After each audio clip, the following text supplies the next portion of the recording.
Excelentíssimo Sr. Presidente da Assembleia, Sr. Presidente do Governo, Senhora e Srs. Secretários Regionais, Senhoras e Srs. Deputados madeirenses e porto-santenses. Na atual legislatura, comemoramos pela segunda vez esta data histórica da democracia em Portugal. Sem democracia não haveria autonomia. Sem autonomia não existiria a Assembleia Legislativa Regional e sem esta Assembleia não teríamos a honra de aqui representar o povo da Madeira e do Porto Santo. O que hoje festejamos é a democracia e a liberdade. O que no presente, tal como no passado, rejeitamos é a revolução que pretendia transformar Portugal num país marxista-leninista. Democracia, tolerância, liberdade e Estado de Direito são os valores de Abril com os quais comungamos e sempre defendemos. Saudamos hoje os militares que, fazendo Abril, se mantiveram fiéis ao seu ideal e que souberam, num outro 25, o de novembro, recolocar o processo político no seu caminho original. Felizmente que os ideais de Abril de tornar Portugal num país democrático, pluralista e integrado no mundo livre e desenvolvido, prevaleceram sobre esse novo totalitarismo que ameaçou o país. Para isso, contribuíram muitos dos militares de Abril, forças sociais e políticas, a Igreja e a maioria do povo português, que nunca quis trocar uma ditadura por outra ditadura de sinal contrário.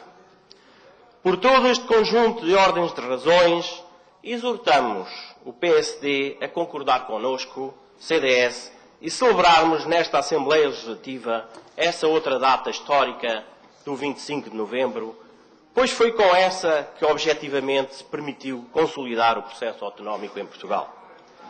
Como muito bem afirmou Simone de Beauvoir, o homem é livre, mas ele encontra a lei na sua própria liberdade. Nós somos autonomamente livres, através de duas datas, o 25 de Abril e o 25 de Novembro. O CDS comemora o Abril da democracia, não os dos desmandos da Revolução. O Abril da liberdade, não o dos saneamentos e das perseguições políticas. O Abril do Estado de Direito, não o dos mandatos, captura em branco e dos julgamentos populares. O Abril do fim da Guerra do Ultramar e o respeito pelos ex-combatentes e não o da desastrosa descolonização. O Abril da liberdade económica, não o da coletivização e das nacionalizações.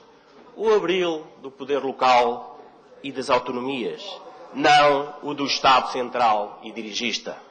Este é o verdadeiro espírito do 25 de Abril, que nós e uma larguíssima maioria dos portugueses aderiram de corpo e alma e que deve ser recordado e enaltecido nesta casa, mas, sobretudo, deve ser posto em prática nesta região.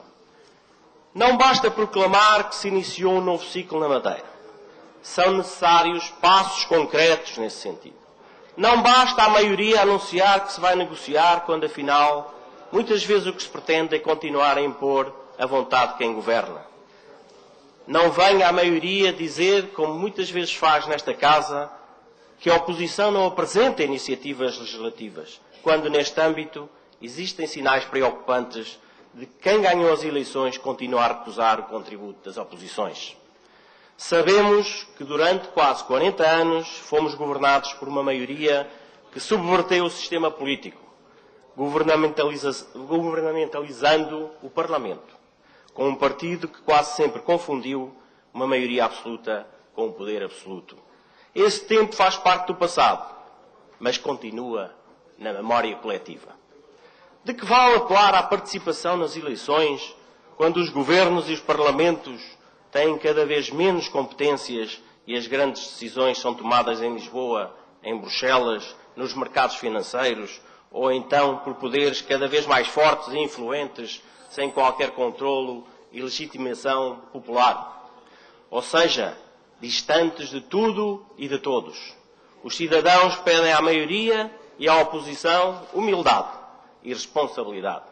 É trabalho e compromisso para encontrar soluções para os seus gravíssimos problemas e, sobretudo, para o desemprego que na Madeira atingiu taxas inusitadas e profundamente preocupantes. Senhor Presidente da Assembleia, Senhor Presidente do Governo e membros do Governo Regional, Senhoras e Senhores Deputados, o endividamento do país e da região é insuportável, permanecendo a ameaça sobre a soberania financeira do país e a hipoteca sobre a autonomia da Madeira. O desemprego atinge em particular a juventude, sobretudo na nossa região, onde se registra a maior taxa de desemprego jovem da Europa, assistindo-se a uma nova vaga de imigração, como nos piores anos da nossa história.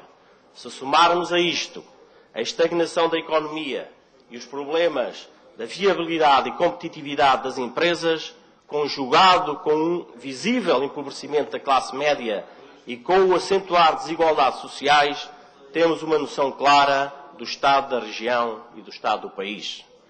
E se as desigualdades económicas levam a um déficit social de enormes proporções que importa combater, é igualmente preocupante um outro déficit, o do conhecimento, acentuado pelas desigualdades de acesso ao saber que temos vindo a acumular nos últimos anos, com origem na chaga do abandono escolar precoce. Que futuro terá o nosso povo? Que produtividade terá a nossa economia? E que equilíbrios terá a nossa sociedade quando mais de um quarto dos nossos jovens abandona a escola sem concluir a escolaridade obrigatória?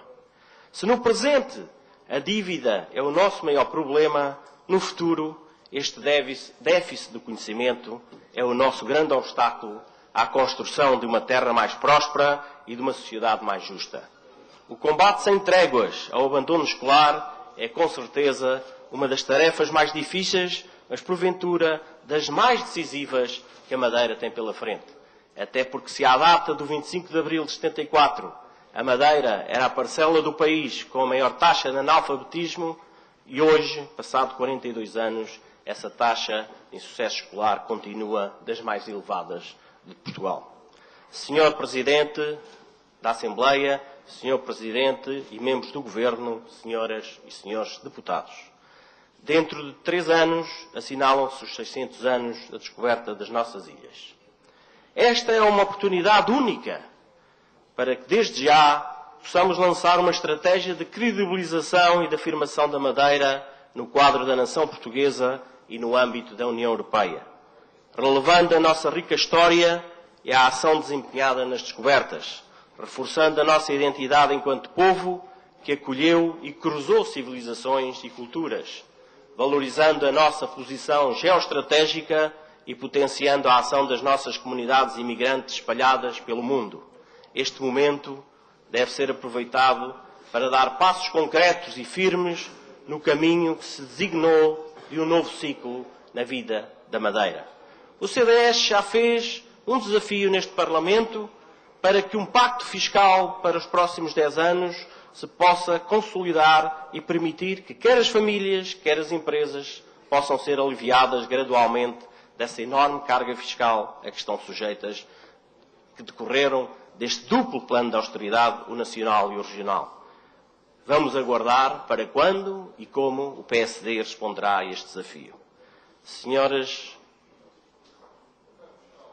Presidente, senhores membros do Governo, senhoras e senhores deputados, ninguém neste Parlamento ousará discordar desta necessidade de um desagravamento fiscal gradual na nossa região. Não se trata de diluir ideologias, evitar o confronto partidário ou estabelecer diferenças entre o Governo e a oposição. Trata-se somente de, com humildade, cumprir o elementar. O interesse regional está acima de qualquer interesse partidário. O bem comum prevalece sobre o domínio particular. Que neste dia da democracia, da liberdade e da autonomia, possamos olhar em frente e perceber que este é um novo tempo e que devemos todos, sem exceção, ser arautos da esperança, construtores deste futuro. É o que o povo da Madeira e do Porto Santo espera dos seus governantes e dos seus eleitos. O tempo é de comemorar abril, tendo novembro como horizonte. Tenho dito.